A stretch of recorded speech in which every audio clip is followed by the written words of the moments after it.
In this tutorial I will show you how to cancel an order on the Shein app.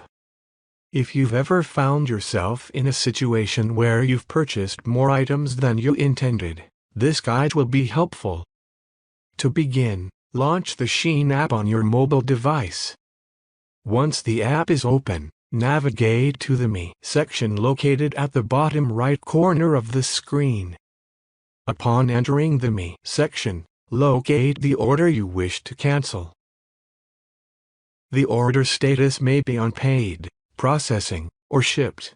If the order has already been shipped, cancellation may not be possible, and you may need to initiate a return instead.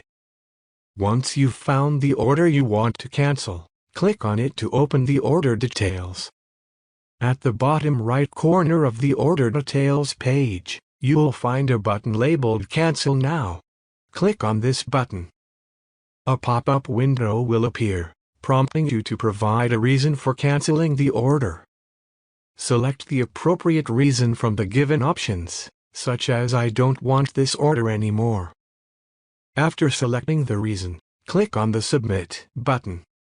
Your cancellation request will be processed, and you'll receive a confirmation message. By following these steps, you can successfully cancel an order on the Shein app.